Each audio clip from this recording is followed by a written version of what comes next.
రైతులకు ఆధార్ తరహా విశిష్ట గుర్తింపు సంఖ్య వచ్చే నెల నుంచి అక్టోబర్ నుంచి జారీ ప్రారంభం. మార్చి కల్లా 5 కోట్ల లక్ష్యం.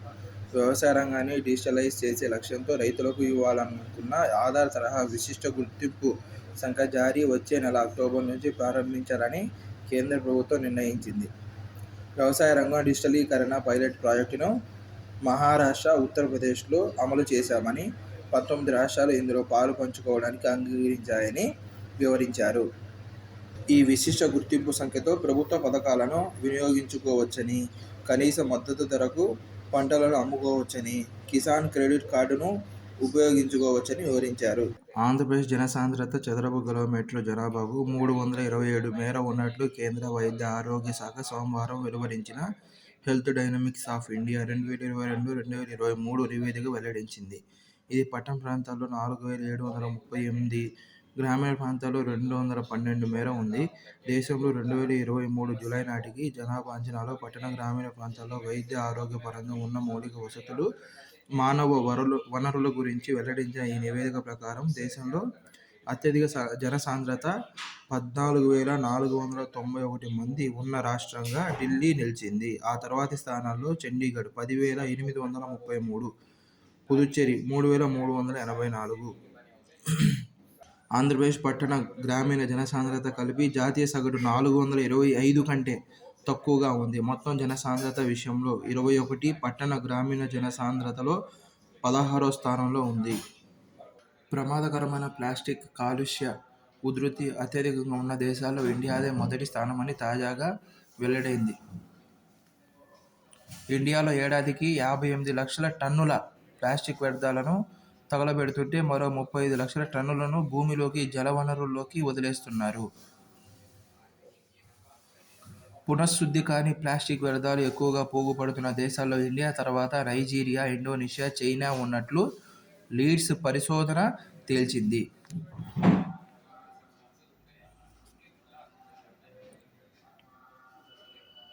జర్మనీ, ఇంగ్లాండ్, దక్షిణ కొరియా, ఆస్ట్రియా, స్విట్జర్లాండ్ వంటి దేశాలు ప్లాస్టిక్ చెత్తను పర్యావరణ హితకర పద్ధతుల్లో తొలగిస్తున్నాయి. ఎన్సీఆర్బీ జాతీయ నేర గణాంక సంస్థ నివేదిక ప్రకారం 2022లో ఆత్మహత్యకు పాల్పడిన వారు రోజువారీ కూలీలు 26.4%, గృహిణులు 14.8%, స్వయం ఉపాధి పొందుతున్న వారు 11.4%, వృత్తి నిపుణులు, వేతన జీవులు 9.6%, నిరుద్యోగులు 9.2%, విద్యార్థులు 7.6%, సాగు రంగంలోని వారు 6.6%, ఇతరులు 14.3%. పురుషుల యుఎస్ ఓపెన్ ఫైనల్లో బ్రిడ్జ్పై సిన్నర్ విజయం. క్యాన్సర్ ఔషధాలపై ఇక జీఎస్టీ రేట్లు 5%, నమ్కీన్స్ 12%. భారత్, యుఏఈ మధ్య 4 కీలక ఒప్పందాలు. Abu Dhabi national oil corporation, Indian oil corporation limited మధ్య దీర్ఘకాలిక ఎల్ఎన్జీ సరఫరా ఒడంబడిక. ADNOC, India strategic petroleum reserve limited మధ్య ఒప్పందం. బరకా అణు విద్యుత్ కేంద్రం నిర్వహణపై Emirates nuclear energy company ENEC, nuclear power corporation of India limited NPCIL మధ్య అవగాహన ఒప్పందం. అబుదాబి ఆన్షోర్ బ్లాక్ పవన్కు ఉత్పత్తి రాయితీ కోసం ఊర్జా భారత్, ఏడీఎన్ఓసీ మధ్య ఒప్పందం. ఇవి కాక భారత్లో ఆహార పార్కుల ఏర్పాటు కోసం గుజరాత్ ప్రభుత్వం, అబుదాబి డెవలప్మెంటల్ హోల్డింగ్ కంపెనీ పీజేఎస్సీ మధ్య విడిగా మరో ఒడంబడిక కుదిరింది. ఏపీ కాఫీకి 4వ స్థానం. కేంద్ర వాణిజ్య పరిశ్రమల మంత్రిత్వ శాఖ వెల్లడి. ఉక్రెయిన్ నాటోలో చేరిక, అదేవిధంగా ఉక్రెయిన్ పాలనలో ఉన్న డొనెట్స్క్, లుహాన్స్క్, ఖెరాన్స్, జపోరిజియా అనే 4 తూర్పు ప్రాంతాలను రష్యాకు వదిలివేయాలని కోరుతున్నట్లు రష్యా ప్రతినిధి, పుతిన్ అధికార ప్రతినిధి అయిన దిమిత్రీ పెస్కోవ్ వ్యాఖ్యానించారు. ఇవి దృష్టిలో పెట్టుకొని ఈ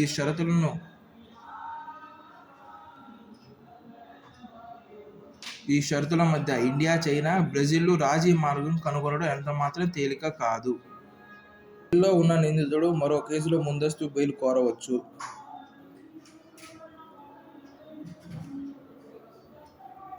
అరెస్టు చేస్తారనే భయం ఉన్నప్పుడు ముందస్తు బెయిల్ని కోరే హక్కును సిఆర్పిసి సెక్షన్ 438 కల్పించింది. ప్రజాస్వామ్య దేశంలో వ్యక్తి స్వేచ్ఛ, స్వాతంత్ర్యం ప్రాధాన్యతను గుర్తించడానికి ఈ సెక్షన్ ఉంది. 438 సెక్షన్లో ఆంక్షలు పెట్టకూడదు. నైజీరియాలో ఘోర రోడ్డు ప్రమాదం. 2020 సంవత్సరంలోనే 1531 చమురు ట్యాంకర్ల ప్రమాదాలు జరిగినట్లు నైజీరియాలోని ఫెడరల్ రోడ్ సేఫ్టీ సంస్థ తెలిపింది. Inter continental cup football tourney విజేత సిరియా. ప్రపంచ తొలి ట్రిలియనియర్ ఎలాన్ మస్క్ 2027 నాటికి అవతరణ. ఆ తర్వాత 2028 నాటికి గౌతమ్ అదానీ వంతు. 2033లో ఈ స్థానానికి ముఖేష్ అంబానీ. ఇన్ఫార్మా కనెక్ట్ అకాడమీ అంచనా. ప్రపంచవ్యాప్తంగా డార్క్ టూరిజంపై ఆసక్తి. భారతదేశంలో ఉత్తరాఖండ్లో, మహారాష్ట్రలో, రాజస్థాన్లో, భోపాల్లో, గుజరాత్లో తాజాగా భారీ వర్షాల కారణంగా కొండ చర్యలు విరిగి పడి తీవ్ర ప్రాణ ఆస్తి నష్టం జరిగిన కేరళలోని వయనాడ్ ప్రాంతాన్ని చూసేందుకు ప్రజలు పెద్ద ఎత్తున వచ్చారు. అదేవిధంగా ప్రపంచవ్యాప్తంగా చూసుకుంటే ఉక్రెయిన్ రష్యా యుద్ధం,